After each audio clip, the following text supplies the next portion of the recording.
Olá, eu sou o Sr. Velk Middleton. Estamos muito contentes por tê-lo conosco. No início deste século, o Dr. W.E.B. Du Bois previu que o problema do século XX é o problema da linha de cor. E a cor, a glorificação de uma e a denigração de outra ou outras, continua desempenhando um papel dominante na determinação de como o poder é distribuído. Mas quais são as ferramentas que foram usadas e estão sendo usadas para manter as relações de poder entre negros e brancos? E como palavras e imagens estão sendo usadas para controlar o pensamento e a ação entre pessoas de descendência africana nos Estados Unidos e ao redor do mundo? Quando um africano se torna um negro, como foi criado o mito da superioridade branca no mundo moderno e como foi projetado de volta no tempo? A chamada educação ocidental. Educação para crianças negras, veneno ou remédio. É uma questão de humanidade, os primórdios da civilização.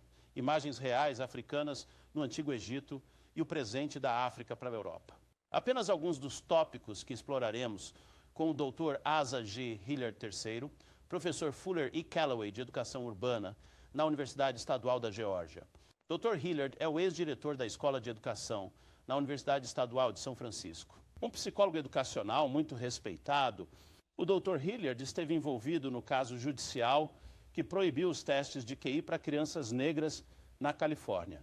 O Dr. Hilliard recuperou com Julian Richardson a obra seminal de George G.M. James, Legado Roubado, a origem africana da filosofia grega. Dr. Hilliard. O que significa ser negro na América de uma perspectiva psicohistórica? É importante, para os negros na América conhecerem a história. Essa história inclui a história de escravização na África, da colonização, mais tarde da segregação nos Estados Unidos. Meus próprios estudos como psicólogo dos usos da história mostraram que essa escravidão teve mais de uma parte. Houve a escravidão física. Mas a única maneira de a escravidão física funcionar é que a mente também tinha que ser escravizada. E havia uma série de processos que eu chamo de dinâmica da dominação. Esses processos são mais ou menos assim, que para um grupo de pessoas, neste caso europeus, para controlar uma população africana era necessário, primeiro, apagar a memória africana. Em segundo lugar, suprimir a prática da cultura africana. Terceiro, ensinar a supremacia branca. Quarto, controlar a instituição de socialização para impedir que o povo africano eduque seus próprios filhos, envie suas próprias mensagens e assim por diante, através dos meios de comunicação e tudo mais. Ou o controle da riqueza e, finalmente, a segregação física. Essas são as atividades históricas nas quais os europeus se envolveram para conquistar o continente, para escravizar pessoas, praticar a segregação. E, claro, se você olhar atentamente para essa lista, notará que as primeiras coisas na lista são realmente psicológicas. Por exemplo, destruir a memória, ou suprimir, ou apagar a memória, é uma operação psicológica que incapacita qualquer pessoa como indivíduo. Um indivíduo que não tem memória. Sabe quando você fala em memória, está falando de memória pessoal ou o quê? A história do grupo em particular. A memória pessoal seria importante se estivermos falando sobre sua própria adaptação psicológica individual. Mas você pode aplicar o mesmo raciocínio a um grupo. Quando um grupo perde sua memória histórica, ele é desativado como resultado. Então, estas foram algumas das táticas muito calculadas e conscientes que foram aplicadas, que resultou na incapacidade da população africana. Então, história, identidade, ensino de uma crença na supremacia branca, cada um desses é um processo psicológico que foi praticada e precisamos entender isso, em parte, voltando e examinando o registro histórico. E ao compreendê-lo, é possível ganhar controle sobre essas coisas que nos controlam. O que você quer dizer com desafricanização e como esse processo funciona? Não, isso é... Sua própria história torna-se menos africano em comportamento consciente, embora seja muito difícil tornar-se se você não é. Você é realmente de origem africana. É muito difícil para esse comportamento desaparecer. Mas é mais fácil a consciência desse comportamento desaparecer. E assim, ao longo do tempo, sabe, imagine os séculos que as populações africanas estiveram na América é possível que a população meramente americano. Cada um destes é um passo ou uma indicação de que há alguma perda de contato consciente com a verdadeira identidade de alguém. Você falou sobre as neuroses. Acho que essa é a palavra, talvez, entre a população europeia durante este período de escravidão. Poderia falar sobre isso, por favor? Certo. Bem, se você opera um sistema de dominação, um sistema formal de dominação, por essas regras de que falo, você tem que confrontar a verdade. E a única maneira de ser consistente ao aplicar essas regras é, em última análise, distorcer a verdade. E depois de um tempo, isso resulta em um processo adaptativo, que nós chamamos de racismo, que é realmente uma desordem mental. É uma desordem, no sentido mental, porque segue as regras de desordem mental. Por exemplo, manifestações de comportamento racista como resultado de dominação. São a negação da realidade, a distorção perceptual, delírios de grandeza, fobias diante das diferenças e projetar a culpa, sabe? Culpar a vítima. Então, cada uma dessas Explicado. são maneiras que eu acho que você chamaria de mecanismos de ajuste ou adaptação. Por exemplo, se você pegar a África como realmente existia e você tenta submeter a África como os europeus fizeram, não poderia funcionar se você está subjugando outro ser humano. Então, esse ser humano precisava ser mentalmente transformado em algo diferente, precisava ser transformado em um sub-humano, ou um animal, ou qualquer outra coisa. Mas você não poderia operar e ser consistente consigo mesmo. Então, isso exigiu uma mudança na mente, o que significava que os europeus tinham que começar a mentir para si mesmos sobre o que a África era e tinha sido. E no processo de manter essa desinformação, então se adapta à irrealidade. Assim, quando se vê a realidade, é necessário negar a realidade. Então, a negação da realidade seria um exemplo disso, seria olhar para a população do Egito, que era uma população negra. E dizer que era uma população branca, isso é uma negação total do que os fatos dizem. E isso, claro, tem sido típico ao longo da história neste país. A distorção perceptual é simplesmente não ter uma visão clara do que é realmente verdade, mesmo ao olhar para a verdade. Ensino da supremacia branca significa a crença na supremacia das pessoas brancas. Ou poderia ser qualquer um que seguisse as regras de opressão. Se alguém decidisse que seu próprio grupo era superior a todos os outros grupos, isso seria um exemplo de o que chamo de complexo napoleônico, porque não é verdade que o grupo branco é superior a qualquer outro, mas a crença nisso seria uma distorção psicológica da realidade. E nesse sentido seriam seguindo as regras de opressão. Ao nos prepararmos para ir para o primeiro slide, você disse que racismo é um transtorno mental. Eu estava entrevistando um cavalheiro outro dia, e eu mencionei isso em uma conversa. E ele disse, bem, racismo não é um transtorno mental. Ele disse, racismo é muito organizado. Ele disse que os brancos, os europeus, sabem exatamente o que estão fazendo. Que o racismo é uma conveniência política e econômica. Como você responde a isso? Bem, eu acho que depende de quem você está falando. Se você fala sobre veja, eu penso em sistemas como tendo designers, como tendo defensores, como tendo jogadores e como tendo peões. Da teoria dos jogos, e eu peguei isso emprestado de Bob Williams, que analisa sistemas dessa maneira. Nem todos são criadores ou designers de jogos, então o designer do jogo pode estar consciente de criar um sistema racista. Enquanto o defensor provavelmente se torna inconsciente, eles compram o sistema que foi criado pelo designer.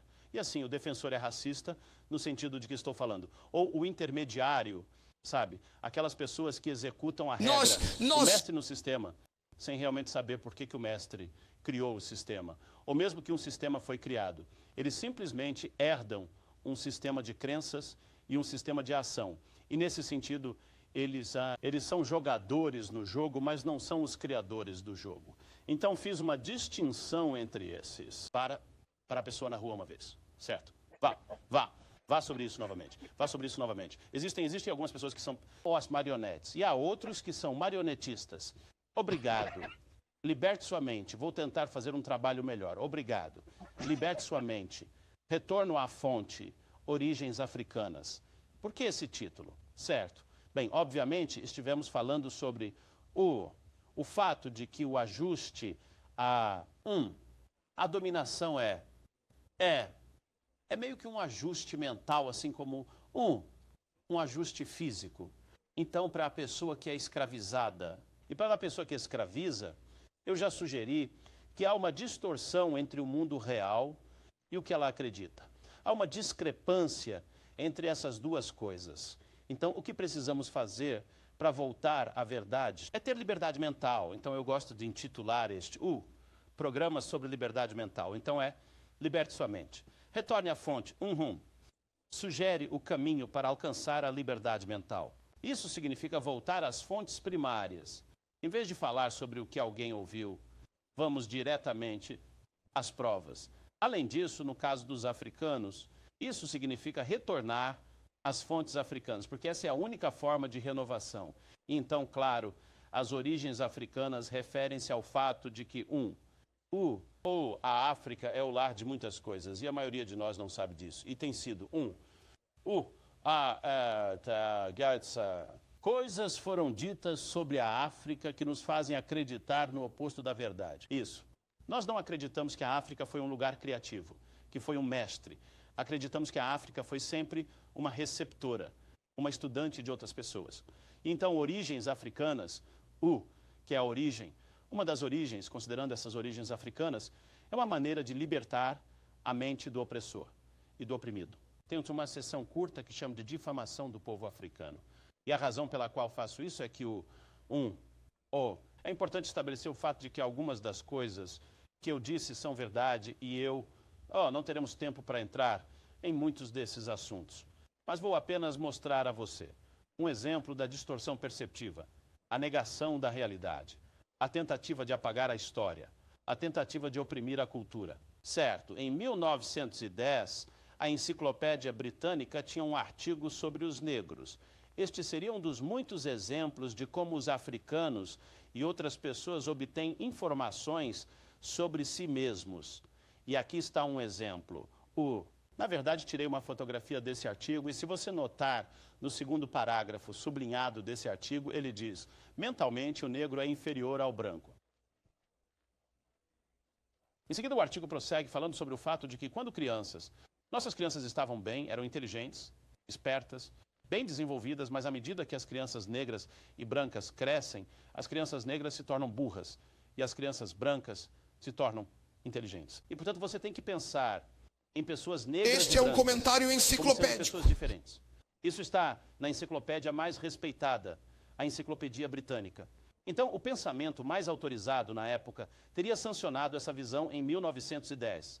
Isso não diferia do que estava sendo dito nas escolas teológicas, que estavam ensinando que os africanos não tinham almas, ou que seria ensinado em certas aulas de biologia, que estavam ensinando que os africanos não faziam parte nem do mesmo ramo da família humana, ou que teria sido ensinado em aulas de história, que ensinavam que os africanos não tinham história, e assim por diante. Em outras palavras, todo esse corpo de pensamento, que emergiu durante os períodos dos últimos 200 anos para criar a orientação entre os europeus que lhes permitiria oprimir o povo africano sem se sentirem mal por isso. Em geral, a pesquisa europeia tem liderado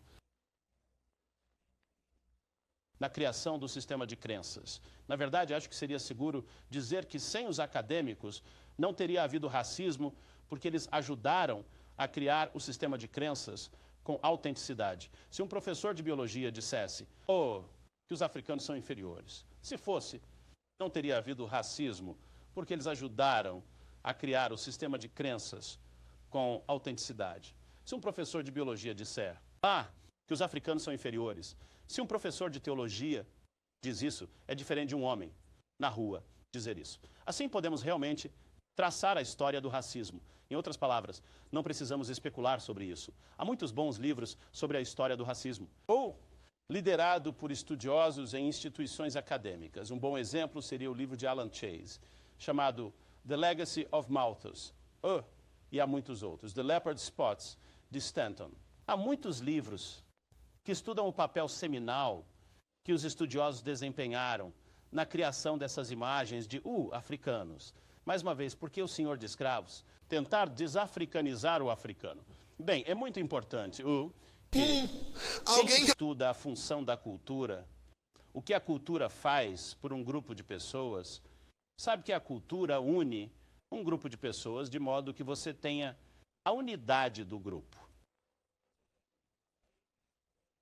E a melhor maneira que ele encontrou para destruir a unidade do grupo foi destruir aquilo que mantinha o grupo unido, que era a própria identidade do grupo, o modo de vida, a memória histórica, ou, em resumo, destruir a cultura do grupo. 400 anos fisicamente removidos da África, preocupe-se com...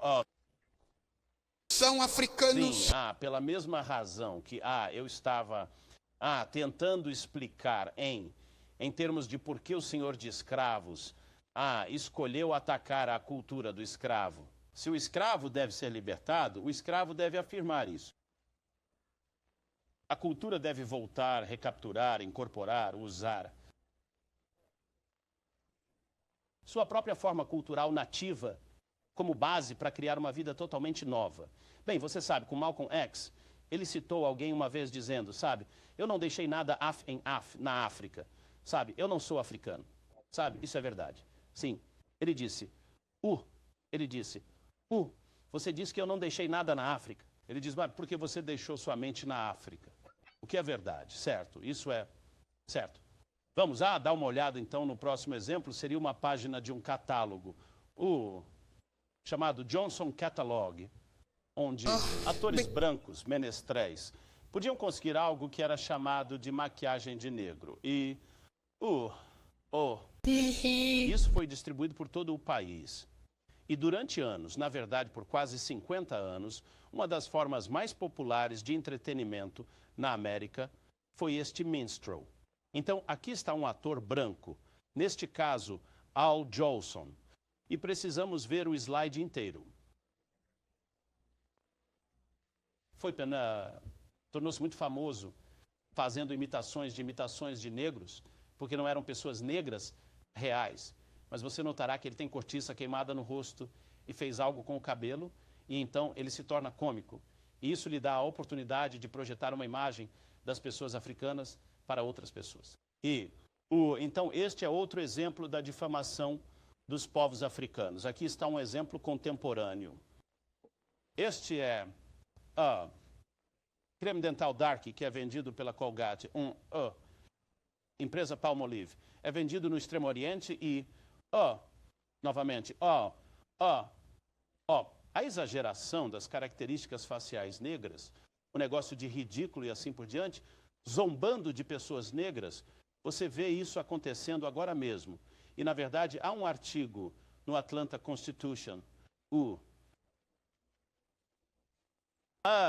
mostrando a reação de alguns grupos ao fato de a empresa Colgate-Palmolive vender esse produto no Extremo Oriente.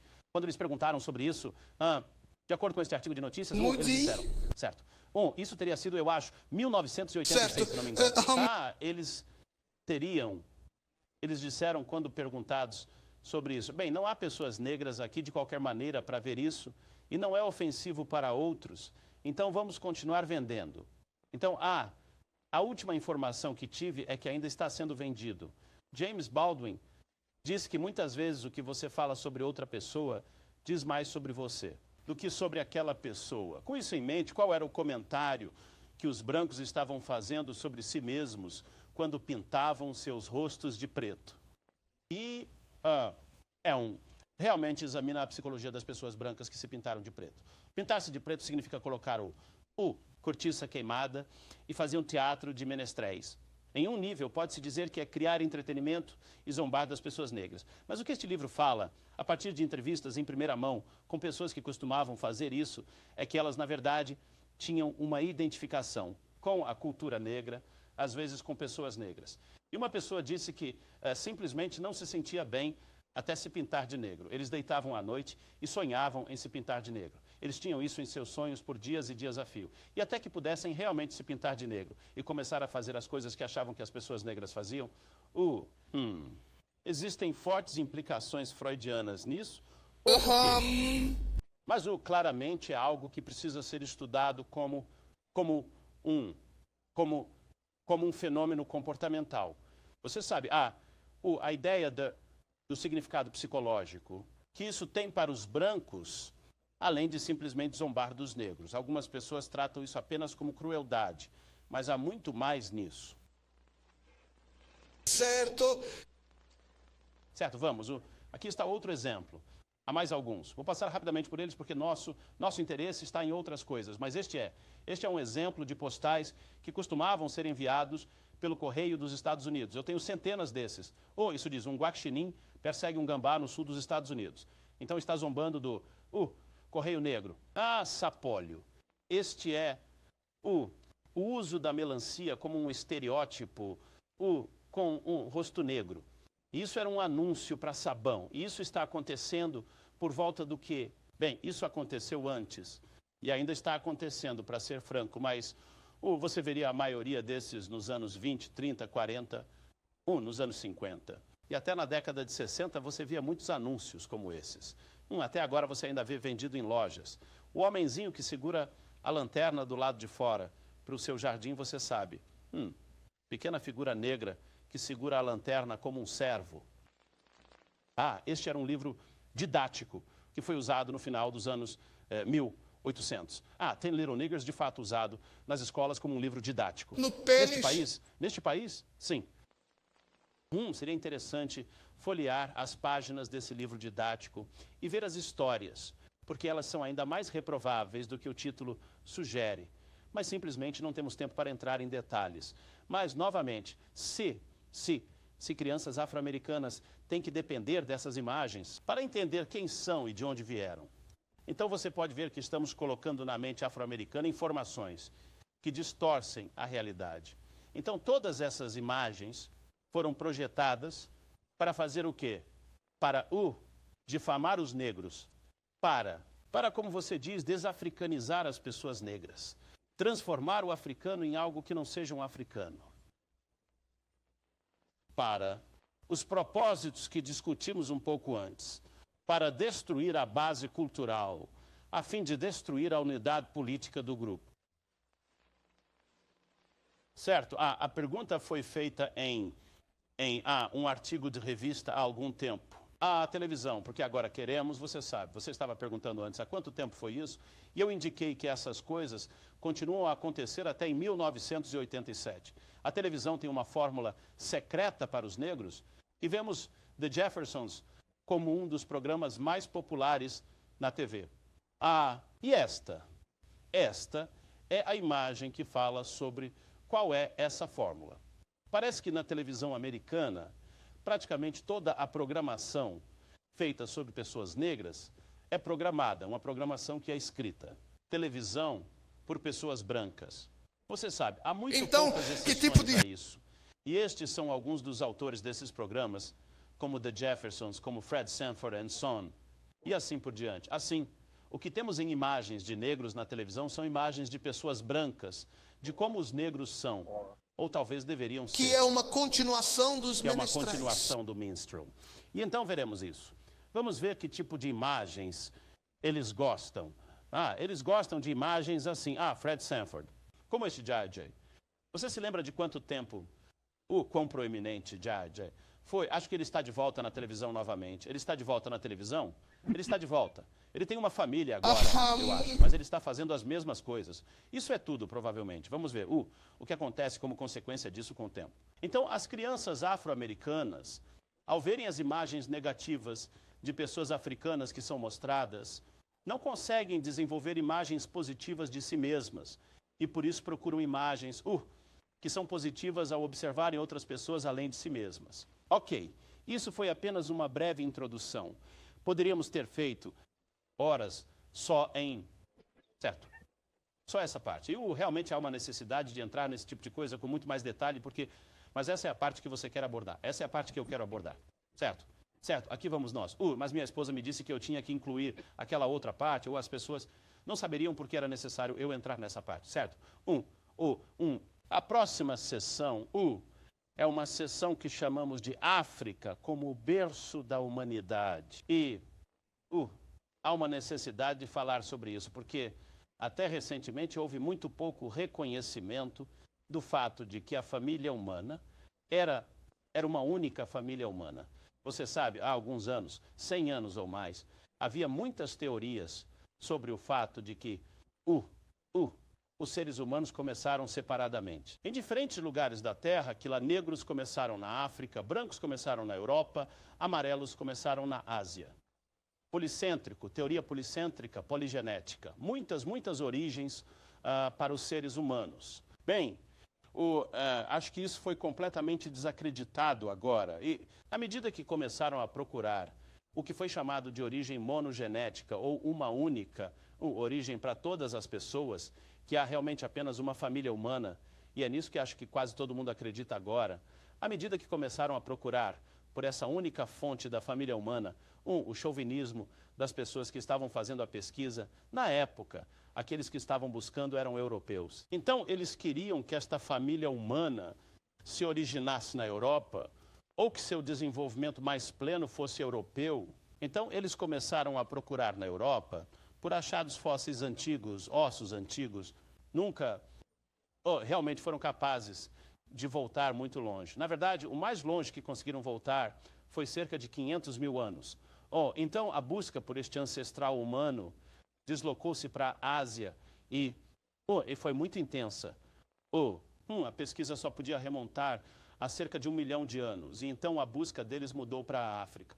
Eles estavam procurando em todos esses lugares ao mesmo tempo, mas realmente queriam encontrar os ossos mais antigos na Europa. E se não na Europa, então na Ásia. E finalmente na África. E claro, a África agora é reconhecida por praticamente todos como o lar da família humana. E começa há cerca de 5 milhões de anos. E a África não é apenas o lar de todos os tipos humanos. Há 6 tipos humanos diferentes que estiveram na Terra. E a África é o lar de todos os 6 desses tipos. E a forma mais antiga de cada um desses tipos é encontrada no continente africano. Mas, mais uma vez, por que os estudiosos europeus estavam tão empenhados em fazer da Europa o local de origem da humanidade?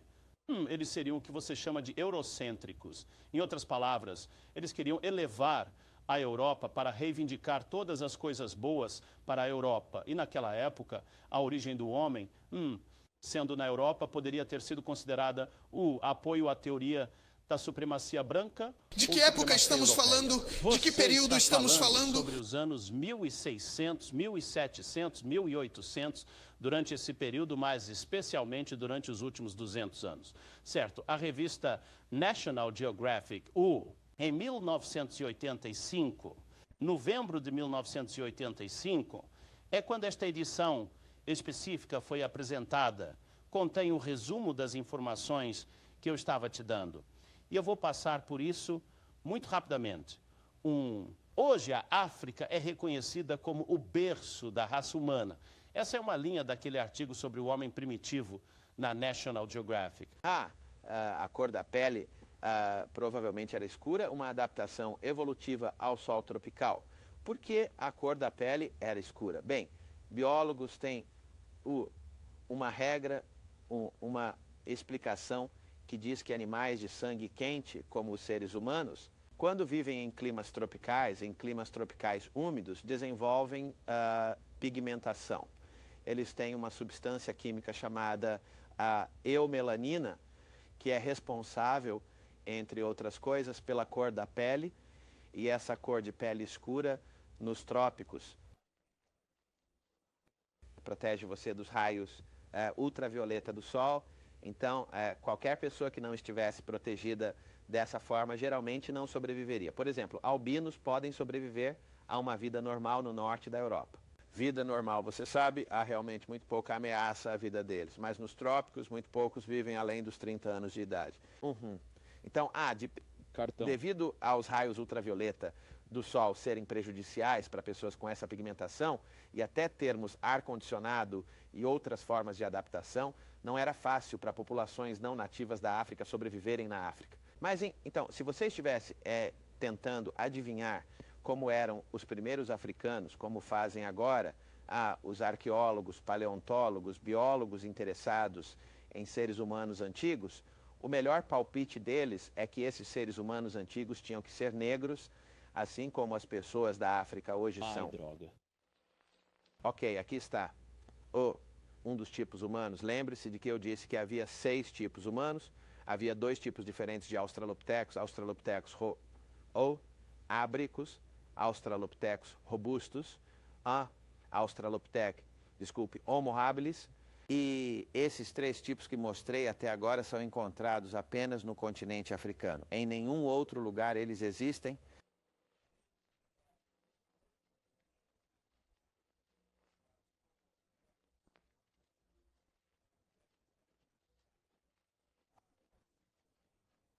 E chamamos este de Pithecanthropus erectus. Se você ouviu, ouviu falar sobre ele na escola, então há o Neandertal 1. Este aparentemente deixou o continente da África há cerca de 500 mil anos. Mas os ossos mais antigos do Neandertal são encontrados no continente africano. Este é chamado Homo sapiens sapiens. Este é o único que restou dos 6. E isso é o homem moderno. E, então, quem se originou quem também se originou na África. Agora, há algumas informações novas sobre o homem moderno.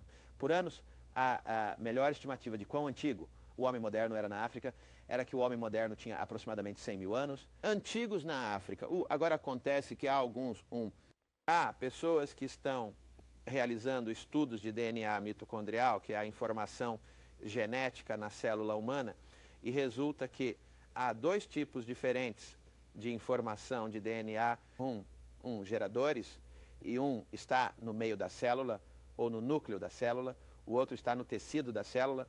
Esse DNA que está no tecido da célula é transportado apenas pela mulher. Isso permite que os cientistas estudem a evolução de diferentes grupos, sem entrar em todos os detalhes técnicos que eu não entendo. E não é necessário neste momento. É importante destacar que em 3 partes diferentes do mundo, em Londres, acho que foi em Oxford, na Universidade Emory, em Geórgia, Atlanta, em Berkeley, Califórnia. Nestas 3 universidades, independentemente, esses cientistas estudaram, através de modelagem por computador, voltando no tempo, é a origem da família humana. E eles chegaram a uma mulher que chamam de Eva africana. E ao invés de 100 mil anos, essa mulher tem 250 mil anos. Essa é a estimativa. E acontece que, em sua teoria, uma mulher africana é responsável, ou pelo menos é a ancestral direta de cada ser humano na face da Terra. Todos que vivem agora rastreiam sua ancestralidade de volta a uma mulher africana. E a especulação sobre como ela parecia é que ela se pareceria com uma pessoa que chamamos de povos indígenas australianos, quer dizer, desculpe, os botimanes sul-africanos, no Kalahari, na região do Kalahari, não os australianos, mas os da região sul da África, na região do Kalahari, o que chamamos de povos indígenas, e que essas pessoas têm o material genético diversificado o suficiente para ter sido a unidade que se tornou o grupo ancestral para todos os outros no mais uma grupo. vez, esta mulher teria Quantos anos, então? 250 mil anos de idade. Agora, só como comparação, os ossos mais antigos de Homo sapiens sapiens que encontramos na Europa têm 50 mil, aproximadamente 40 mil a 50 mil anos de idade. Este é os esqueletos de Grimaldi que foram encontrados na caverna de Grimaldi. Então você tem um africano. Há quanto tempo agora? Você tem o africano, pelo menos 200 mil anos antes de eles se mudarem para o Conte. E o europeu aparece na cena quando? Bem, o africano aparece na cena na Europa, aproximadamente 50 mil anos atrás. Ok, em outras palavras, o primeiro europeu também era um africano, e ainda é um africano. E mais uma vez, ele é apenas um africano que mudou. Mais uma vez. E o que aconteceu com esse africano uma vez que ele chegou à Europa?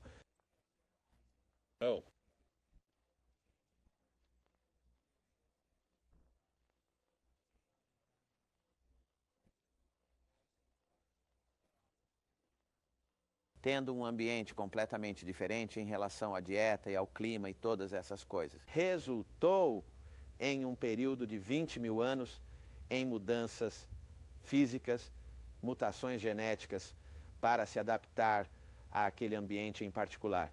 E cerca de 20 mil anos ou mais atrás, nós temos grupos que não podem se cruzar. Isso é uma das definições biológicas de raça, que grupos não podem, você sabe, um cachorro e uma vaca não podem ter descendentes, então seriam de raças diferentes.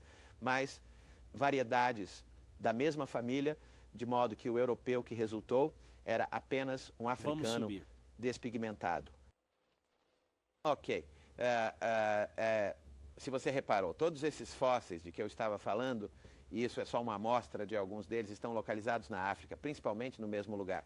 Você sabe, eles todos estão localizados com seu centro ao redor do Lago Vitória ou Lago Nyanza, e então você verá que estão na Etiópia, estão na Tanzânia, estão em Uganda, em Moçambique e assim por diante. Esses são os lugares, mas principalmente no Quênia e o Tanzânia, esses são os achados fósseis mais ricos. Mas eu estou tentando mostrar que eles estão muito próximos em um só lugar, e são todos os tipos. Geralmente você diria que tinham sua casa na região equatorial da África e depois se moveram para o norte, pelo Vale do Nilo.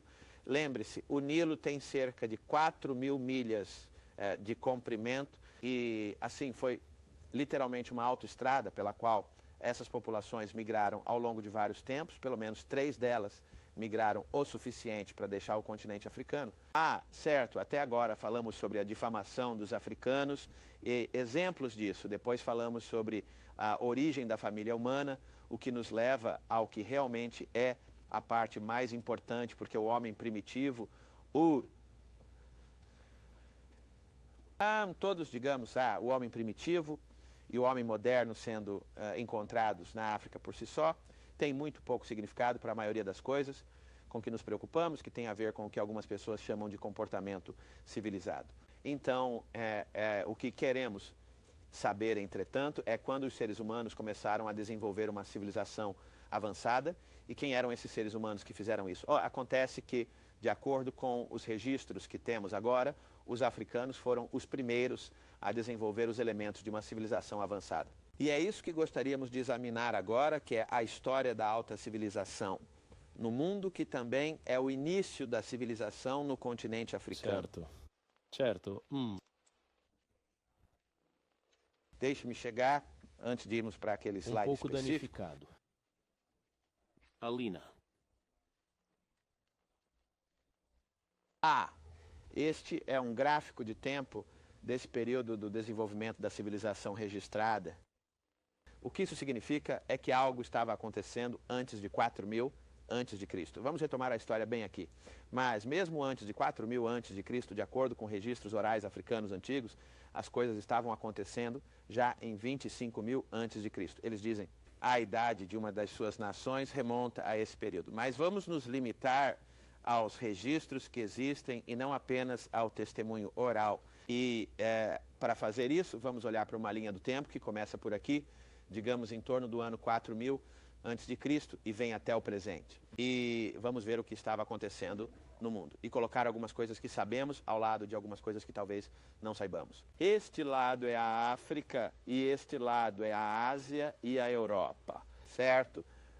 Na África, a nação mais antiga que encontramos, e também no mundo, porque não há nações por aqui que sejam tão antigas. A nação mais antiga e no mundo é em Tácite, ou foi nomeado Tácite, Terra do Arco.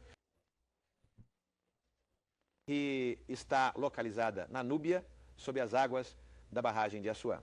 Agora, esta Tácite está coberta quando construíram a barragem de Assuã, a Organização das Nações Unidas para a Educação e Cultura, com a cooperação dos Estados Unidos e de várias outras nações, resgatou os artefatos, cavando nas tumbas e tudo mais, desenterraram corpos e cerâmica e tudo o que encontraram, permitindo-nos descobrir que muito antes...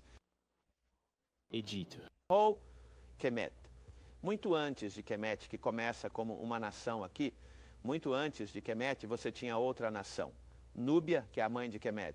Então, de 3.500 anos antes de Cristo até cerca de 3.100 anos antes de Cristo, você tinha Kemet em operação.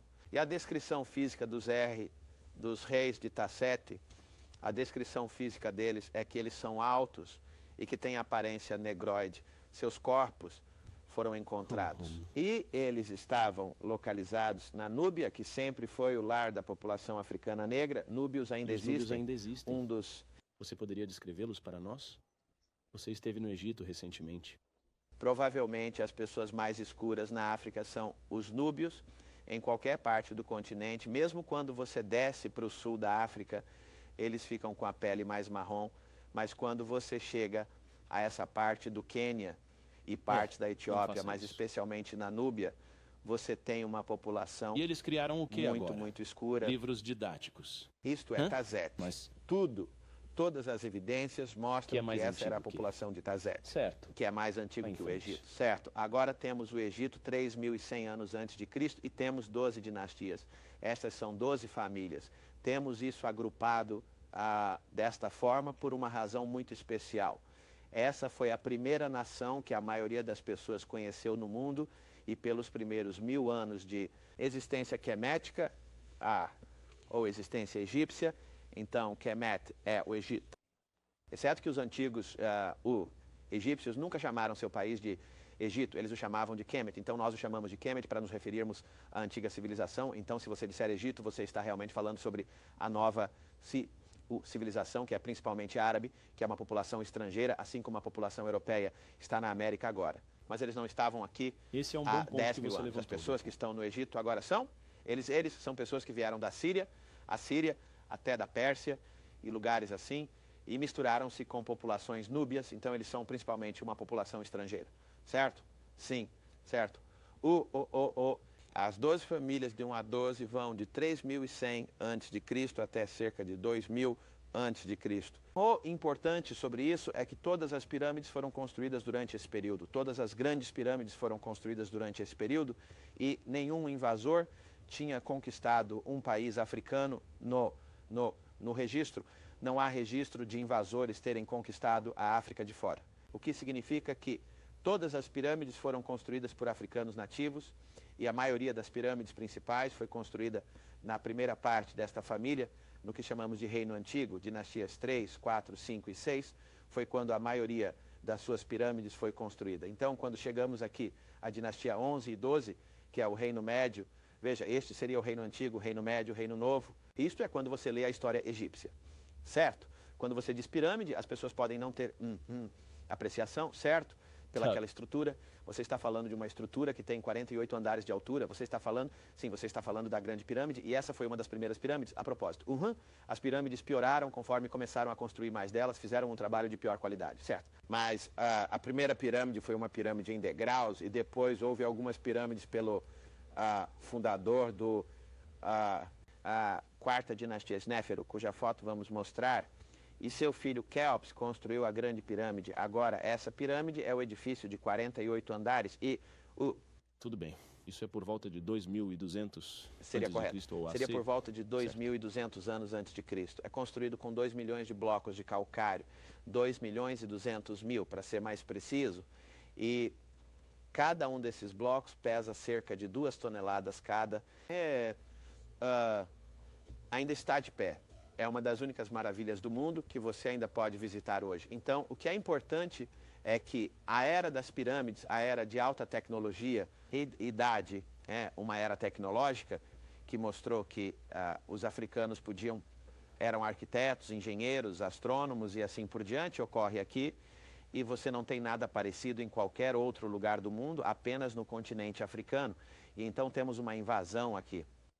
Não há euros durante este tempo, não há Grécia durante este tempo, você não terá uma Grécia até aproximadamente neste ponto. Agora, na verdade, você não tem Grécia. A Terra existe, mas o que estou dizendo é que você não tem nações organizadas. Certo. No registro humano não há registros de nações naquela época. Você tem pessoas lá e terra lá, mas não tem nações organizadas. Portanto, o que chamamos de Europa como conceito é ou uma civilização continental, ou uma nação ou nacional, ou uma série de nações que não existiam como ideia, ou sob durante este período da Era das Pirâmides, Certo. não existia. Vamos Certo. começar a falar algo sobre a Europa aqui. Vamos olhar a invasão. Porém, esta é a primeira invasão da Ásia. Essa invasão foi uma invasão muito destrutiva. Em outras palavras, eles não trouxeram nada além do cavalo e da carruagem. Essa é a única a inovação que os historiadores têm. Você Esse não é um pode tempo estar perto de mulheres. irradiado. Isso seria pouco depois de 2.000 anos antes de Cristo, cerca de 1.700 antes de Cristo, ou assim. Este grupo, os Ixos, chegou.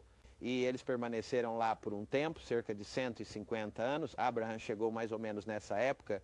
Isso não significa que Abraham era um Ixos, não sabemos quem era Abraham, mas na Bíblia, segundo a história oral, Abraham chegou por volta de 1750 a.C., que teria sido aproximadamente na época dessa invasão, de Ur dos Caldeus. Moisés, então, sai por volta de 1300 a.C.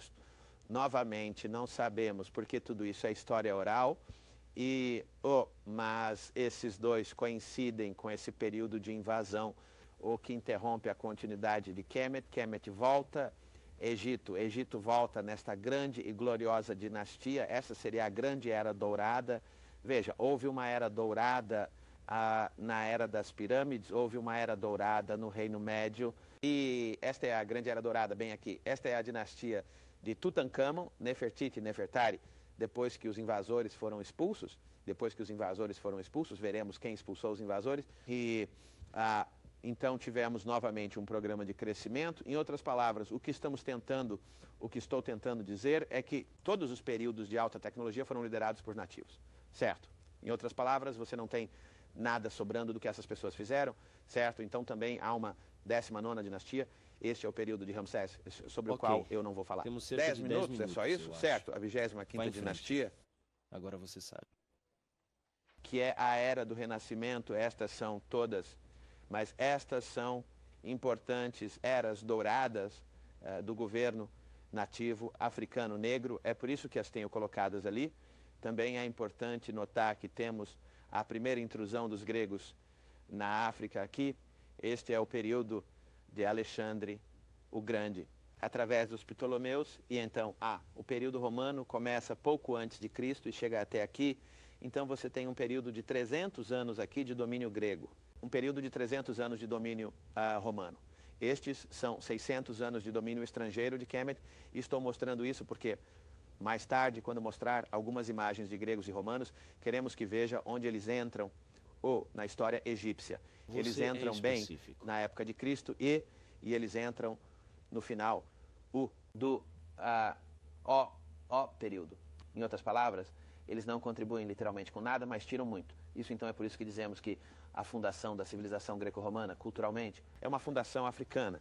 Eles levaram o que aprenderam aqui para casa e começaram a imitar essas formas culturais. Na verdade, o contato entre Grécia, Roma e África começa aqui quando africanos foram para Grécia e Roma. Sim. Especialmente os três africanos em este reino aqui, a 12ª dinastia por volta de 2000 a.C., africanos estavam no que chamamos de Grécia. De fato, uma das pessoas que vou mostrar nos slides é supostamente o fundador de Atenas, segundo a mitologia grega, não segundo a mitologia africana, mas quero dizer também segundo a mitologia africana.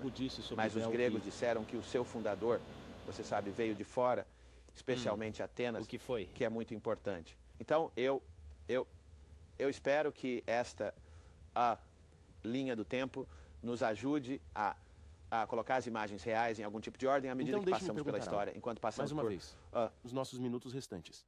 Apenas revisite isso brevemente certo, novamente. então você começa com a primeira nação na história da humanidade, Tasseti. Você segue Tasseti, vai um pouco mais ao norte do continente, para um lugar que agora chamamos de Egito, é chamado de Kemet, por 12 famílias, e depois uma interrupção da Ásia, algumas mais famílias na 18ª dinastia, e então há um período de certo declínio geral. Outro renascimento aqui na 25ª dinastia, às vezes chamada de dinastia etíope. E então os persas chegam aqui, mais alguma deterioração. Finalmente, o período importante sobre o qual sabemos mais sobre o Egito é o período greco-romano aqui, por volta da época de Cristo, e isso marca o fim do controle político de Kemet por africanos nativos.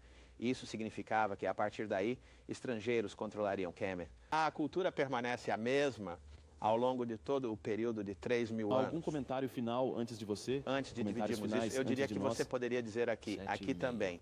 E quando essas pessoas perderam, algumas delas se mudaram para o sul e temos um período de 600 anos de governo por rainhas africanas, ao mesmo tempo que os gregos e romanos governavam a parte norte do continente. Essas rainhas governaram a partir de Meroé, perto de Khartoum, no que é agora o Sudão, e há toda uma história a ser contada sobre eles que simplesmente não teremos tempo para explorar. Você vai voltar?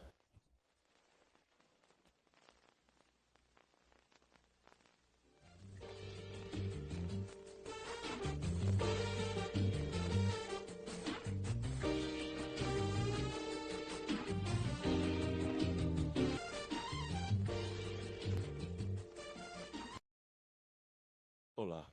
Olá, eu sou o Sr. Welts Middleton.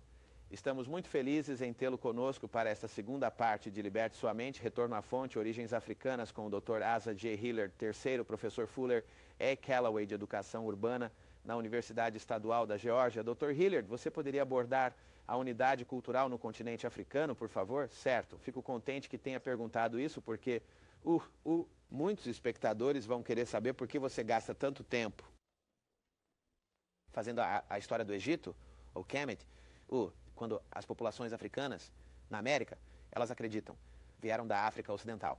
E elas não conseguem ver uma conexão entre a África Ocidental e a África Oriental. Então, eu preciso deixar claro que eles acreditam que os verdadeiros africanos são os africanos do Oeste. São os africanos do Oeste. E os outros, ninguém menos que isso mesmo, isso simplesmente não é verdade. O que o professor Cheikh Anta Diop, do Senegal, que morreu recentemente, conseguiu mostrar através de um estudo cuidadoso e através de sua própria experiência pessoal, assim como de muitos outros que estudaram a África, é que você, embora possa haver diferenças físicas ao se mover de uma população africana para outra, assim como na Europa, franceses e escandinavos parecem fisicamente diferentes em alguns aspectos. Na África ainda havia diferenças físicas, mas havia unidade cultural. Em outras palavras, o modo de vida do povo africano de um lado do continente é, em muitos aspectos, bastante comum ao modo de vida das pessoas africanas do outro lado. Portanto, há um fio condutor. Posso mostrar isso pelo tipo de padrão migratório que você vê aqui neste slide que vem do mapa Penguin da África, o Atlas Penguin da África. Você vê algo que parece fumaça cruzando o continente do lado direito para o lado esquerdo, por algo chamado de Corredor Sahel. O que isso realmente é um mapa de migração populacional mostrando que o povo da África Ocidental originalmente migrou do leste. Então, é de se esperar que eles compartilhassem uma espécie de incoerência cultural. Não só eles migraram do leste, mas constantemente se moviam de um lado para o outro, entre leste e oeste, também entre norte e sul. Este mapa está datado de cerca de 2.700 a.C., mostrando do Vale do Nilo, essa tremenda migração de pessoas para a África Ocidental. Você também pode fazer uma análise da língua na África Ocidental e uma análise da língua na África Oriental, como o Dr. Cheikh Anta Diop fez, para mostrar o núcleo comum, pessoas se movendo de um lado para o outro, de um lado para o outro pelo continente. Então, a ideia de povos separados no próprio continente é uma ideia que foi introduzida principalmente pela Academia Europeia, seja por mal entendido ou por uma tentativa deliberada de dividir e conquistar essencialmente. Esse é exatamente o ponto. Esse é exatamente o ponto. Tá bom, então, vamos dar uma olhada depois disso nas o que podemos chamar de imagens reais e as imagens divinas na antiga África. E a razão para mostrar essas imagens divinas e reais é que, durante os períodos que mencionei, os períodos de desenvolvimento de alta tecnologia no Egito, todas essas imagens são de nativos africanos negros.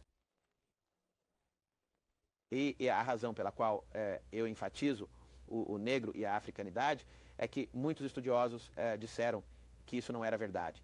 Eles disseram que o Egito era branco e que não tinha nada a ver com a África, e estou tentando mostrar através dessas imagens físicas que isso simplesmente não é verdade. Aqui está um exemplo da esfinge que todos nós conhecemos da o nome dessa estátua é Horemheb, não a esfinge.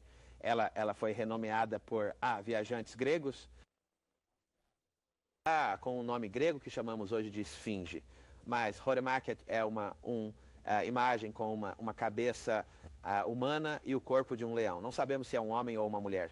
Algumas pessoas acham que é um dos faraós que construiu uma daquelas pirâmides Khafre, mas a melhor evidência que tenho é que este pode ser o monumento mais antigo no vale próximo às pirâmides, e acho que teria cerca de 10 mil anos, em vez da idade, o que teria que ser o edifício de um faraó ou a imagem de um faraó, Khafre. Agora, se formos ao lado desse monumento, que é a imagem temática desta série, vemos as características físicas em uma perspectiva ainda melhor. No que diz respeito à tentativa de identificar a composição racial da população do Vale do Nilo, e claramente você obtém o que se supõe ser o chamado negroide, ou maçãs do rosto altas. Os lábios grossos, e mesmo com o nariz ausente, sabe, deste ângulo, você pode ver que este é um perfil típico africano. Aquele nariz e a barba que estavam nesta estátua estão agora no Museu Britânico. Vamos falar um pouco por um minuto. Sim, por que o Egito? Sobre por que o Egito é tão importante para seu futuro, o que é tão ótimo sobre o Egito que brancos e colegas, etc., quiseram transformá-lo em uma terra europeia?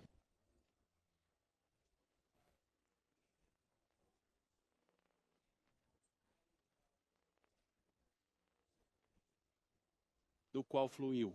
De onde fluíram as civilizações para o resto do mundo, então, quem desenvolveu Kemet ou o Egito é responsável pela liderança inicial na civilização do mundo, estabelecendo as bases para a civilização em todo o mundo. Isso mesmo. E especificamente, estamos falando em áreas de quê? Estamos falando de matemática, astronomia. Estamos falando de ou química. Química, por exemplo, é nomeada a partir de Kemet. Vem de Chem ou química. Estamos falando de religião, estamos falando de filosofia, estamos falando de todos os gêneros de literatura, como a peça épica, o poema, tudo, as artes e as ciências, gramática, retórica, lógica, aritmética, astronomia, geometria, música, o que você quiser. Tudo isso atingiu sua perfeição em Kemet e depois foi transmitido para o resto do mundo. Tudo bem. E, assim, quem estiver associado a isso é identificado, então, com uma tradição particular. E o que se tornou foi que os europeus não queriam que os africanos fossem identificados com essa tradição e preferiam identificar-se eles mesmos com ela. Agora, este é um exemplo de imitação. Você lembra, eu falei sobre a época da imitação sendo o período greco-romano. Aqui está um exemplo de imitação. Aqui está uma imagem da esfinge. E isso claramente não é o mesmo que aquele que acabamos de ver, que é o mais antigo. Aquele que você acabou de ver está em pelo menos 2.700 anos antes de Cristo e provavelmente há 10 mil anos. Mas aqui está uma que teve que ser feita ou durante o período greco-romano, ou neste caso não foi feita durante o período greco-romano, foi feita como parte da arquitetura do Museu Rosa Cruz em São José, Califórnia. Certo. Mas quando esculpiram esta imagem, eles a esculpiram na imagem de um europeu ao invés de um africano, e é assim que a informação fica distorcida, certo? Lembre-se de que dissemos que imagens divinas eram sempre negras e africanas. Este é Osíris, o primeiro salvador crucificado, tem o cajado de pastor no braço. Ele era conhecido na história como o bom pastor. Tem o flagelo na mão. Ele era casado com Ísis, sua irmã, ou Aset. O nome dele era Azar. Os gregos o chamavam de Osíris. O nome de sua esposa é Aset. Os gregos a chamavam de Ísis e o filho deles é Heru. Os gregos o chamavam de Horus. Os gregos acabaram adorando Ísis e ela se tornou a figura principal na religiosidade europeia até o nascimento do cristianismo, para que haja uma base africana para a fé cristã, porque quando o cristianismo surgiu, então eles precisaram ter uma virgem assim como Ísis e ela se tornou Maria. Na verdade, as primeiras imagens de Maria a faziam parecer com Ísis, certo? Então estas seriam algumas das imagens divinas do antigo Kemet, mas algumas das imagens reais do antigo Kemet. Em outro lado, sim. Ísis foi mostrada na televisão há alguns anos. Ela foi mostrada como uma mulher branca. Na televisão aqui neste país. E, parecendo mais com a Mulher Maravilha do que com o que realmente parecia em suas esculturas ou pinturas africanas, certo? Certo. Então temos o deus Ptah. Este é apenas um de muitos deuses. Novamente, eles parecem, todos eles parecem africanos. E a maioria dessas imagens ou não é mostrada, ou é mostrada fora de contexto, né? Então é um pouco difícil para as pessoas associarem a negritude da imagem com a civilização de Kemet e essa civilização com o povo da África. O que os africanos disseram sobre quem eles eram, quero dizer, esses egípcios... Diga o que estou fazendo. Os egípcios foram muito claros sobre quem eles eram. Eles disseram, nós somos africanos centrais. Eles disseram, viemos, nossa casa é na nascente do rio Nilo. Ao pé da Montanha da Lua, né, que os coloca em algum lugar perto de Kilimanjaro ou Monte Rainier, Ruvenzori, eles disseram que nossa casa é a terra sagrada. Eles a chamam de Tanetur, Tanutri, o que significa, significando terra, e Neturi ou Nutri significando terra de Deus. Então a terra ao redor da Somalilândia, na terminologia posterior, estava na mente dos antigos cananeus a Terra Santa. Então essa era a casa deles. E você encontra durante toda a história comprometida, sua orientação física para o sul. Eles sempre olhavam para o sul apenas para se orientarem em seu mapa. Eles também olhavam culturalmente para o sul. E em nenhum momento há evidências na história egípcia de que eles reivindicavam uma origem asiática ou europeia para si mesmos. Isso é o que eles disseram, certo? Certo? Temos outra imagem de um deus, este é o deus Geb. Novamente, estas são imagens divinas e eu poderia mostrar muitas. Quanto mais antigas, mais se parecem com o povo africano. Quanto mais novos eles são, né, mais se parecem com as pessoas que copiaram os africanos. Quanto mais você volta no tempo, mais africanos eles parecem, né? Certo, vamos dar uma olhada em algumas das imagens africanas reais, como este rei africano, no primeiro rei de Kemet, do Egito, o nome dele, Mená. Este é Faraó Djoser. Este é o que construiu a primeira pirâmide. Lembre-se, eu lhe dei isso, vamos colocá-los neste gráfico aqui em perspectiva. Esses reis estão nesta era das pirâmides, que é aqui no Antigo Reino. Então foram os reis que estou mostrando a você agora, né? Esses são os reis do Antigo Reino. E a era das pirâmides está bem aqui no início de Egito dinástico. Note que, novamente, não temos gregos. Abraão ainda não está lá, mas estes são os reis que estão construindo pirâmides. Este é o rei que construiu a primeira pirâmide. Seu nome, Zoser. O nome dele é Seneferu. E ele é o fundador da quarta família ou quarta dinastia de reis em Kemet. Uma verdadeira pirâmide. Bem, a primeira pirâmide era, na verdade, um grupo de bancadas de tijolo empilhadas umas sobre as outras, então pareciam degraus. Ou a verdadeira pirâmide é aquela que tinha os lados lisos e atende a certas especificações técnicas. Mas esta foi a primeira verdadeira pirâmide e parecia com a grande pirâmide, exceto que ainda não eram perfeitas. Foi seu filho que realmente construiu a grande pirâmide. O filho de Senefaro. A imagem, o filho deste homem aqui, certo? Senefaro. E, novamente, veja as características faciais, ele se parece exatamente com pessoas africanas. Esse é o filho dele, o Khufu, a única estátua que temos, ou escultura de Khufu que temos. Ele construiu a grande pirâmide. Este é o que construiu a pirâmide ao lado da grande pirâmide. Seu nome é Caafre ou Cafre. E os gregos mudaram seu nome para Khephren. Este é o que construiu a terceira pirâmide. Há três pirâmides.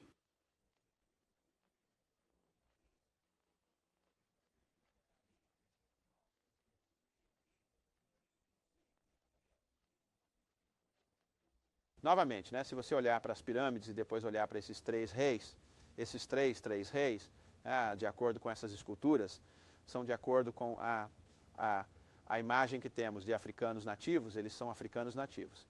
São reis africanos, negros, negroides da África. Agora, vou pular.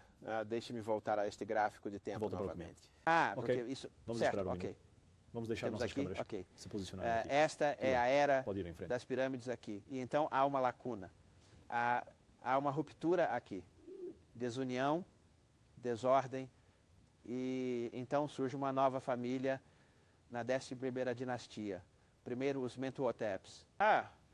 Começa a 11ª dinastia, e assim a 11ª e a 12ª família são chamadas de Reino Médio. Gostaria de mostrar alguns faraós do Reino Médio, certo? Vamos dar uma olhada nisso. Este é um faraó do Reino Médio. Novamente, ele é muito escuro, muito núbio. Este é Mentuhotep, quem é o faraó do Reino Médio, e a família Mentuhotep fundou a 11ª dinastia, e todos aqueles reis que governaram na 11ª dinastia geralmente eram chamados Mentuhotep. Então passamos para a 12ª dinastia e chegamos a um faraó muito importante, né? Este é o faraó Senwosret I. Tá? Os gregos mudaram seu nome para Sesostris. A razão pela qual digo que ele é importante neste Reino Médio é que este é o homem que, segundo a lenda europeia, foi o fundador de Atenas. E eu vou repetir isso. Você tem uma pergunta? Sim, Atenas, é claro, foi a grande cidade-estado grega que a maioria dos europeus vê como a fundação da civilização ocidental por causa de todas as coisas que aconteceram lá. E você teve muitos grandes filósofos e outros em Atenas. Mas a própria Atenas, de acordo com a história mitológica da Grécia. Vamos olhar para este gráfico novamente. Certo, aqui temos o 12º período dinástico. Por volta de 2000 anos antes de Cristo, temos Semos, ou na verdade, um pouco antes disso, temos Senwosret I. E é nesse ponto que esses caquemitas, ou egípcios, são encontrados na Grécia. Em outras palavras, eles estão viajando para a Ásia e outros lugares. E de acordo com a mitologia grega, nesse ponto, que é a era heróica, veja, você não realmente obtém não entramos na história europeia até bem aqui, esta é a primeira vez. É Homero que escreve a Ilíada e a Odisseia, isso seria por volta de 850, mas estamos dizendo que antes de Homero, eles chamam isso de era heróica, porque é onde você tem que ter contos de fadas sobre a história e assim por diante. Mas nos contos de fadas sobre a história, o fundador de Atenas é este rei comprometido que você vê aqui no slide. Sim, o nome dele em grego eles o chamam de Cecrops. Então, se você ler a história da Grécia, verá que Cecrops fundou Atenas. Cecrops. Bem, Cecrops é o nome grego deste faraó, cujo primeiro nome é Shepkare. Então, Shepkare se torna Cecrops. Então, Shefrenkare Senwosret, o primeiro, que é um dos primeiros faraós da 12ª dinastia, é o fundador de Atenas, de acordo com a melhor pesquisa que temos no momento. Isso seria o que as pessoas chamam hoje, biblicamente falando, de seu faraó.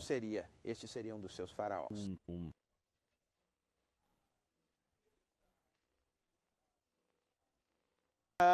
Senwosret, primeiro. De novo, este é Caem-West novamente, o mesmo faraó. A outra foto dele. Mas eu só queria mostrar a você, uma vez que você entende isso. Veja, agora, eu sei que você conseguiu. Você estava escondendo isso de mim. Eu consegui esta este ano. Consegui esta este ano no Museu do Cairo. Esta é uma bela estátua logo na entrada. Ele está à esquerda. Não há muita informação sobre ele lá, mas o nome dele está anexado à estátua Faraó Senwosret I. Não há muita informação sobre ele ali. Por que isso? Você está falando sobre um faraó.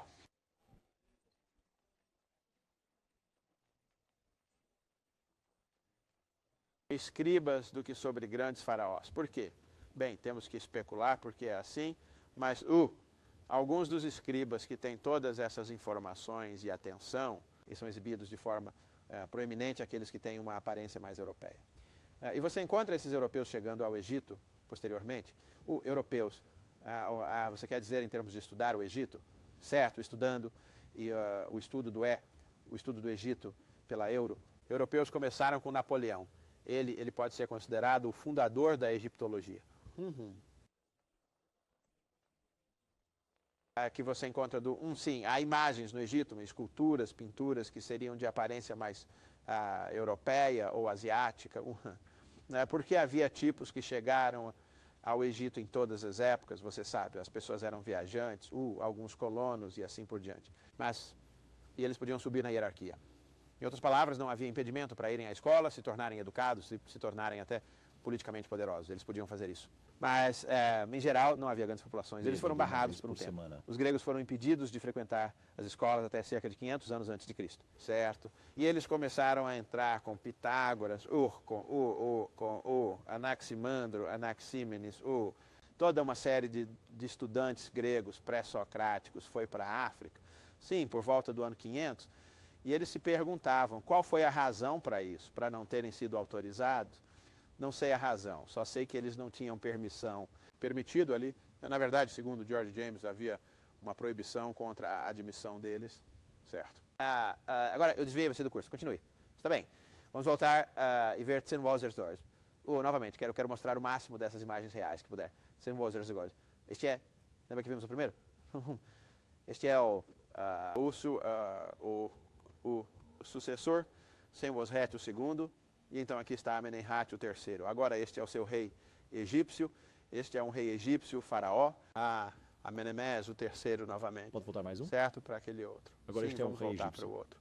Essas estátuas, essas imagens, e talvez devêssemos dizer que não são desenhos recentemente feitos.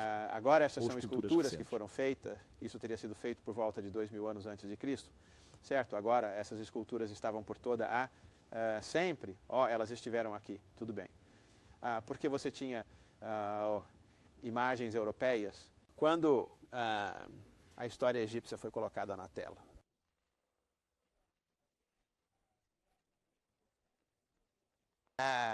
Europeus reivindicaram a história africana para si mesmos, e por isso você verá Hugh Brainer, Charlton Heston interpretando egípcios. Você tem Vivien Leigh e outros atores e atrizes europeus, e assim, depois de um tempo, o público começa a acreditar que é assim que eles realmente são. Tínhamos essas imagens que podíamos olhar e podíamos encontrar pessoas que pareciam com elas, mas não fizeram isso. Agora falamos anteriormente sobre o período dos menestréis, onde os brancos escureciam seus rostos zombando, né, etc. Dos negros, mas não se pode dizer que o período das minstrel começou quando brancos procuraram retratar os egípcios, antigos egípcios como brancos. Isso seria um verdadeiro minstrel.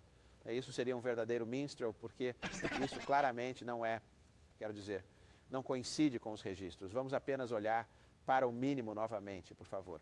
Certo? Ele é um faraó muito importante. Esta é outra imagem. De novo. E quero chegar a esta dele. Este é a mesma pessoa. Um rei egípcio. Rei egípcio. Vamos voltar para o gráfico. Estou dizendo isso repetidamente porque eu...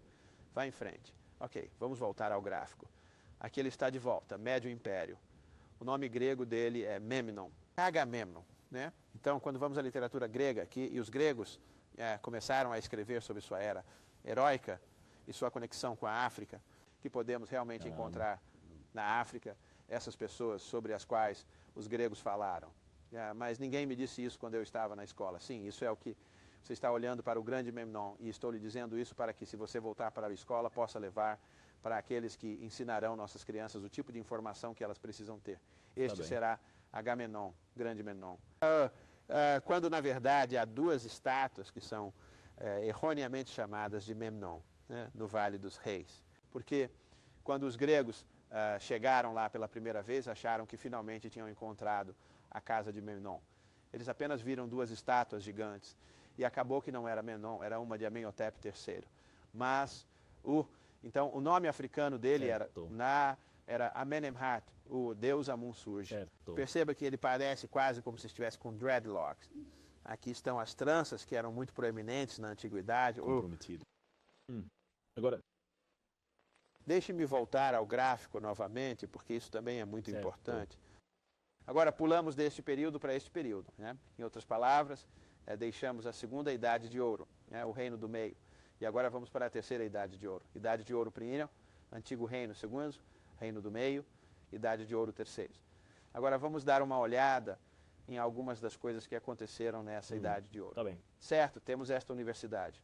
Este é um modelo em escala da Universidade de Petsu, que é o sistema universitário mais antigo da história humana. Este sistema, em um ponto, no período da 18ª dinastia, que seria por volta de 1500 a 1300 a.C., matriculou quase 80 mil estudantes. Eles tinham um corpo docente completo, com as disciplinas de gramática, retórica, lógica, aritmética, astronomia, geometria e música, o que chamamos de as 7 artes liberais. Este era o sistema educacional em vigor na época em que os gregos chegaram a Kemet. Agora volte e mostre quem eram as pessoas que estabeleceram isso, certo? As pessoas, aquela que você mostrou antes, certo? As imagens que estamos mostrando são dessas pessoas. Veja, pelo Agora eu apenas voltei para a 12ª dinastia, mas nessa dinastia essas pessoas estavam ensinando trigonometria. Em outras palavras, temos papiros com problemas matemáticos neles, o papiro Hind. O papiro de Moscou, com problemas nele, esses papiros foram escritos na 12ª dinastia e tinham problemas não apenas em geometria, mas também em trigonometria. Isso só te dá um exemplo de quão altamente desenvolvida era a matemática. Então, se esse era o rei, você claro, pode imaginar como a população sim. parecia. Bem, temos fotos da população também. Agora, existe a Universidade de Ipetsut, na cidade de Wazet. Wazet significa o cetro. Ipetsut significava que este era o lugar mais selecionado e agora é chamado de Templo de Karnak. Então, se você for a Kemet hoje, ao Egito hoje, você verá os restos deste templo, né? Os pilares gigantes que forneceram um modelo para a Acrópole. O Partenon, você sabe, o Partenon na Acrópole, todas essas estruturas gregas e o que chamamos de arquitetura grega em Washington, D.C., são realmente cópias desta arquitetura que foi produzida no 18º, muitas dinastias. Este é o homem que projetou essa estrutura. Você sabe, este é o homem que foi o arquiteto de Karnak, né? E ele também foi o presidente da universidade. O nome dele é Amenhotep, filho de Rapo. Isso, agora nós pulamos novamente. Voltando ao gráfico, vamos voltar ao gráfico, ok. Porque o que quero mostrar é que esta dinastia,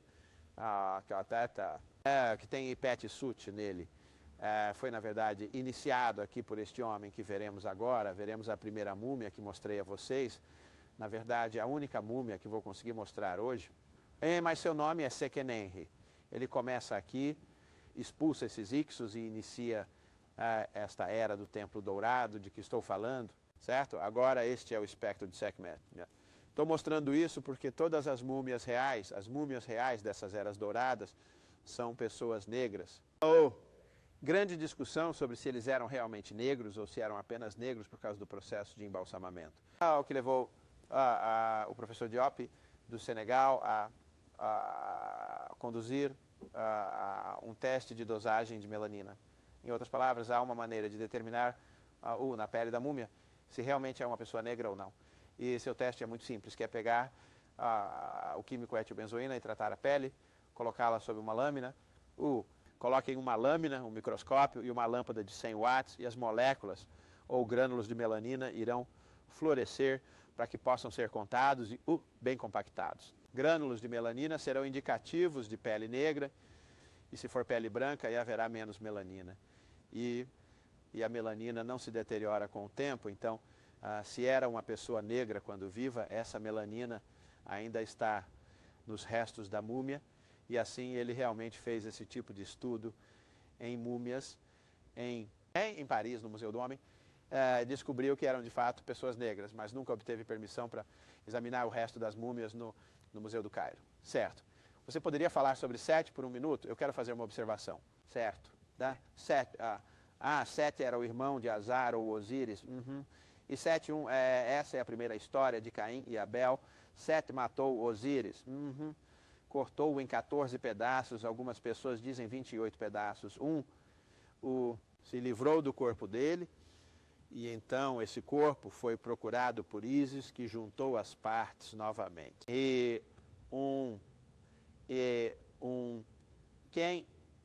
Quem foi primeiro? Ele foi simplesmente morto, e então ela trouxe o corpo de volta, e quando ela o fez, Sete decidiu que cortaria as peças, porque temia a ressurreição do irmão. Ele espalhou essas peças. Ísis saiu e juntou essas peças novamente, e Osíris foi ressuscitado. E seu filho vingou seu pai. Horus, realmente lutou com seu tio e tornou-se, senhor de... O mundo, então Sete era o malvado. Sete era o irmão mau, certo? Eu pergunto isso para na verdade, falar sobre isso, porque, você sabe, o Jornal da Civilização Africana teve um problema com... Dr. Diop, sim, onde ele falou sobre mencionou o fato de que os antigos egípcios matariam à vista qualquer pessoa que tivesse cabelo ruivo. E eu estava lendo o dicionário no berço de mitologia, o Rum. Vamos, certo. E havia um segmento lá sobre Sete, o Rum. E ele diz que Sete, o malvado, certo? Que mais tarde se tornou, eu acho, Satanás, era selvagem com pele branca e cabelo ruivo. Então, faz sentido que um povo iria.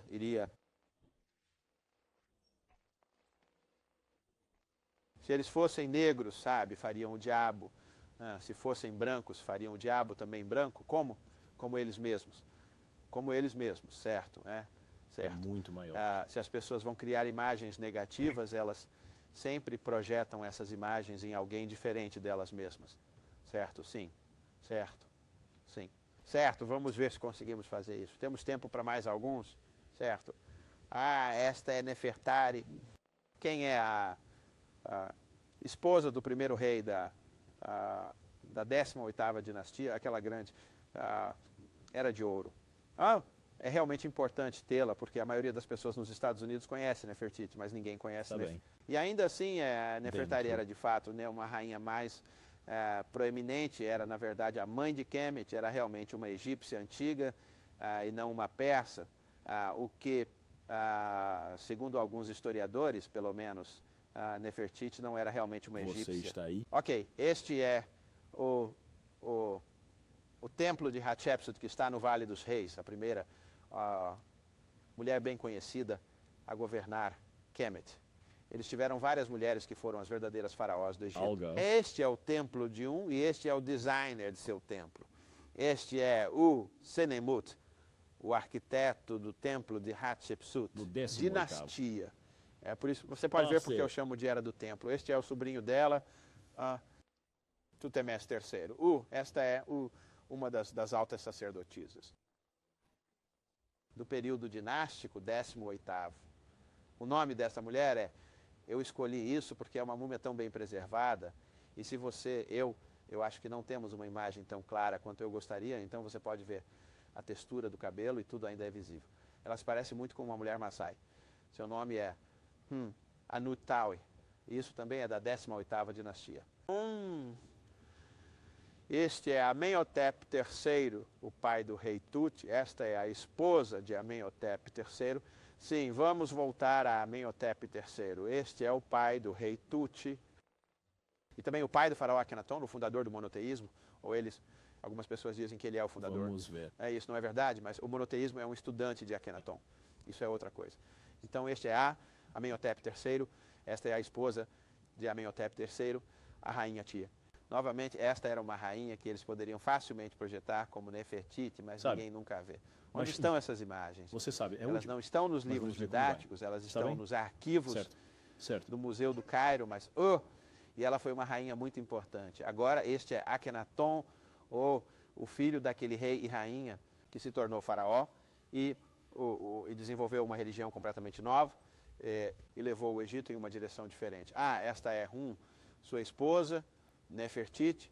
Agora você pode ver porque ela se tornou tão famosa. Quando você a compara com Nefertari ou com a rainha Tia, ela parece mais... ela tem mais a imagem de uma europeia. Ela, de fato, de acordo com historiadores, era persa. E que ela deveria se casar com o pai do faraó Akhenaton, mas ele morreu antes de Akhenaton, antes de ela conseguir chegar ao Egito. E então ela se casou com o filho Akhenaton em vez disso. Agora, mesmo que ela fosse persa, as chances são de que ela ainda fosse africana no sentido racial, como mostrado neste túmulo dela. Essa é também Nefertiti. Deixe-me mostrar Nefertiti aqui e vamos olhar para o túmulo dela. Agora, esta imagem de Nefertiti, nem sabemos ao certo se é Nefertiti, ela foi encontrada no chão do ateliê de um artista, mas esta é a imagem mais famosa de Kemet em todo o mundo. O que está onde? Não preciso que você me olhe.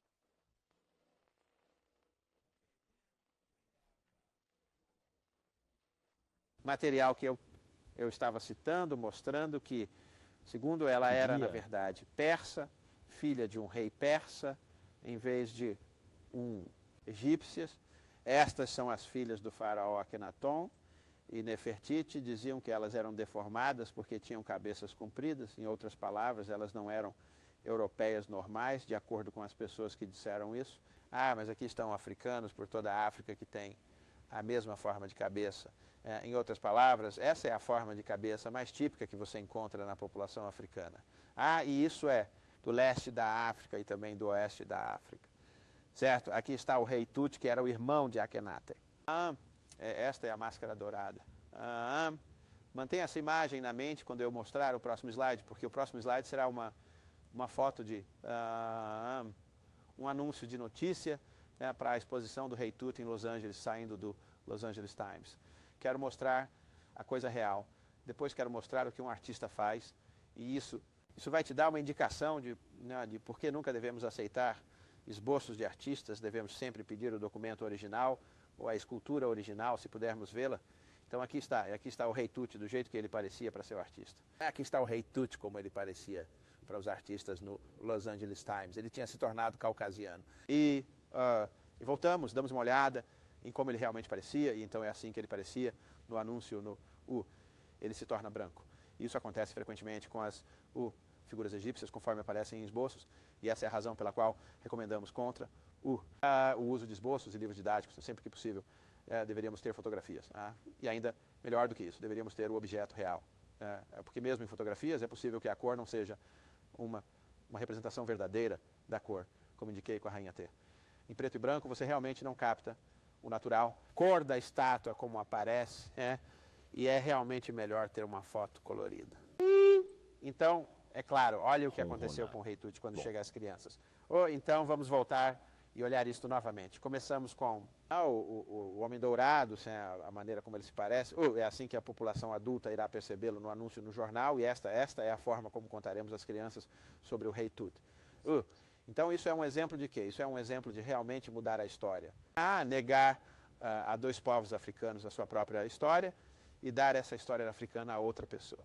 Porque vimos o pai dele antes, vimos ele. Eu volto e só olho para... É assim que ele parecia, de acordo com ele. Essa é a máscara. Eu tenho até a múmia dele. Eu não tenho a múmia no show, mas a múmia se parece com a máscara, né? Não como o artista que desenhou essas imagens artísticas aqui nos anos 1900, certo? Agora pulamos no quadro para o 25º período dinástico aqui. E vou passar por estes rapidamente, porque havia alguns outros faraós, e só quero ser capaz de dar o contraste. Cada uma dessas dinastias que escolhi enfatizar são as principais dinastias. Estas são as eras douradas, não as dinastias de invasores. Estas são as dinastias africanas nativas. Agora vamos olhar para trás para o faraó, como ele era. Este é Pianqui. Você tinha Casta, Pianqui, Shabaka, e assim por diante, nesse 25º período dinástico, e Taharqa, certo? Agora esta é também a dinastia associada ao México, 25ª dinastia, por volta de 700 a.C. Achamos que temos provas excelentes de que essas eram as pessoas que tornaram-se parte da civilização Olmeca no México e deixaram suas imagens lá em pedra. E não temos tempo para entrar em detalhes sobre isso, né? O que significaria que africanos estavam aqui, estavam na América antes de Cristo, não apenas antes de Colombo, mas antes de Cristo, certo? E novamente, quando dizemos essas coisas, temos não estamos falando sobre um pedaço de cerâmica. Estamos falando sobre um verdadeiro polaroid de pedra das imagens das pessoas. Eu gosto disso. Os polaroides de pedra. Os polaroides de pedra. Veja, aqui estão eles novamente. Estas são as cabeças gigantes olmecas fora da cidade do México. Em vários lugares, Tres Zapatas, La Venta, esses locais no México. Você nota o contraste. Certo? Este não é mais um faraó. Em outras palavras, agora passamos para este período aqui, que é o período greco-romano. E a imagem que estou mostrando agora no período greco-romano é a imagem de Alexandre, o Grande. Então, agora temos um invasor estrangeiro que estabelecerá o domínio grego por 300 anos. A coisa importante sobre esses invasores é que eles não só estabeleceram domínio político, mas eles fazem algo muito estranho para um poder externo. Eles começam a imitar a cultura das pessoas que conquistaram. Eles constroem seus edifícios como africanos e assim por diante. Isso se você fosse um robô, agora eu aceleraria. Sim, você faria isso? Isso mesmo. Mas nosso tempo é apertado agora, certo?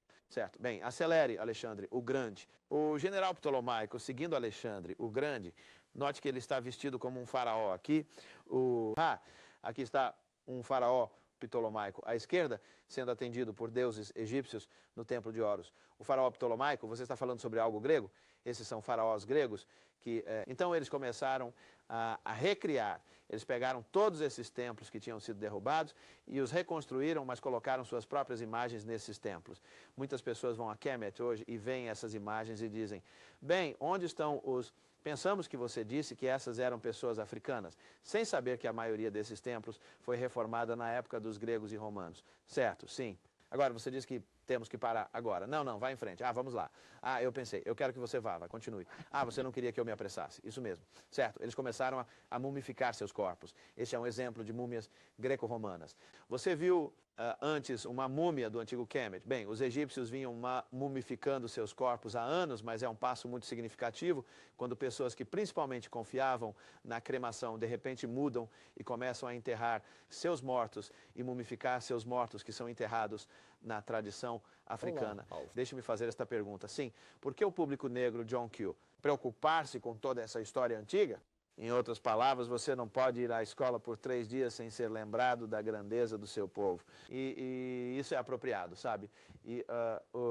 Ser informado que Shakespeare, conhecimento de Shakespeare, na verdade, havia um homem que acabou de publicar um livro chamado Literacia Cultural, o E.D. Hirsch, e nele ele tinha 4.000 coisas que todos deveriam saber, e a maior parte da lista que ele produziu sobre o que todo mundo no mundo deveria saber para ser culto, considerado culturalmente alfabetizado, é a informação sobre a antiga história europeia, que é o mundo greco-romano. Então, por que eles fazem isso? Porque eles sabem que essa unidade cultural é igual à unidade política e ao poder econômico. E então, a pessoa que está assistindo, que pode estar trabalhando no McDonald's ou em alguma faculdade, é importante que seus filhos vejam suas imagens e leiam sobre si mesmos, porque o quê? É importante porque sem autoconhecimento você não tem orientação. Em outras palavras, é como uma pessoa andando por aí com amnésia, sem memória. Você realmente não tem um histórico usar para explicar as experiências que você está tendo. Então, quando qualquer grupo de pessoas se desconecta de sua própria tradição histórica, fica à mercê de qualquer um que venha e tente ajudá-los a ver as coisas no dia a dia.